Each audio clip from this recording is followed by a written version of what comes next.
fired in March, and it's still happening. Yep.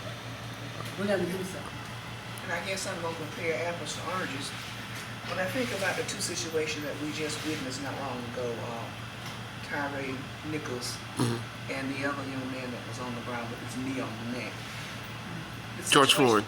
Yes, the situation that bothers me most is this last incident, because the fact that they have allowed themselves to be in the same position that we have been dealing with all along. And they had no sympathy, no empathy, it was almost like they had no relationship with any black folks. I just still cannot grasp that. It bothers me to the point that where are your parents? What are they thinking? When you do this to your color, and you know what we've been dealing with down through the years and still dealing with, and you can come up and do this, I just cannot understand that. I'm having a hard time with that. You're talking about the African American officers that did this. You're right. I forgot who I was talking to this about the other day, but I was kind of like, I was reading one of James Baldwin's essays. I can't remember if it's in No Name in the Street, that series of essays.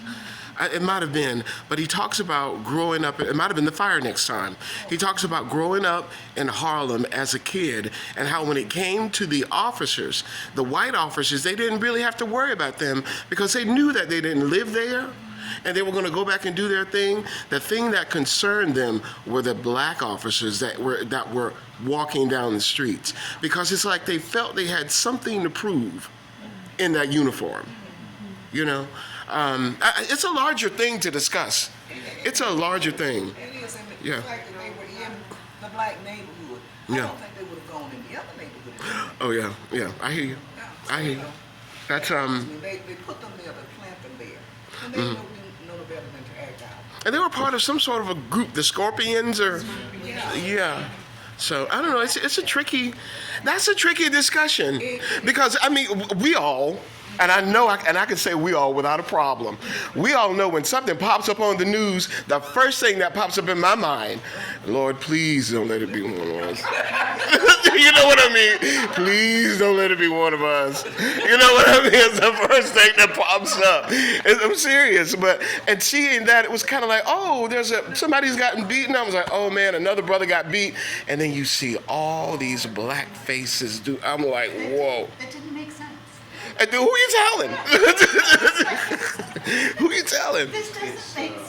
There's somebody Does it not make sense? Let me ask you this. Does it not make sense because we're used to seeing gangs do that to other gang members that are black, Crips and the Bloods? Yeah. You know what I mean? So is it because we're used to seeing it in a certain thing in society, meaning a gang, but this is a power structure that you're dealing with when you're talking about police officers? But I think the whole concept of, like you said, the good and evil, and you put an evil person in a uniform, they're still an evil person. Right. You know, there's something went wrong in these guys' lives that they could all of a sudden become these monsters with their own brothers. Got it. You know, it didn't make sense. Now, and I know you had something. Okay, I'm going to get you first, and then I'll come back over here. I don't think it's a personal matter. I think it's a change of the pattern, because we're picking up on a pattern of white police officers beating up black men, black young boys, black people. Right. And now they're trying to change narrative for us to have a different conversation instead of focusing on the issue. Okay. So now they want to get back to the black on black crime and that type of discussion instead of the system. Got I it. think it's going to be That interesting situation in place. to see what the reasoning was. And right now, nothing has come out as to why. They said that supposedly, you never trust the statements that come out, but supposedly one of the officers' ex-girlfriend worked with that guy and they were dating or messing around. So it was a little personal in that. Ooh. If that's the truth. If that's the truth, yeah, you know how it goes, yeah. You want to say something? When I first heard it, I wasn't as surprised because I heard him say culture, and I don't know if he was talking about the same culture, but I'm talking about the law enforcement culture. With me being a part of it, I see it often. When we're working with African Americans and you're working with Caucasians, when you put on that uniform, if you don't have yourself checked, you can easily be mistaken to yourself as being a superior role. Because when you put on that uniform, it can easily feel like I can make the day, or I can make it your day, Or I can break that day. or bad. Uh-huh. Yeah, make it or break it. Right? And that's the mentality Yeah. that people will have once they come into that uniform. Right. And if you don't have yourself checked, emotionally, mentally, all together, it can easily be lost. Gotcha. And I honestly believe that they lost it. Had nothing to do with them. Just them not right. Got it. And then there's that, it's the same thing that we likened with the KKK, that mob mentality. That mob mentality. Well, there's safety in numbers.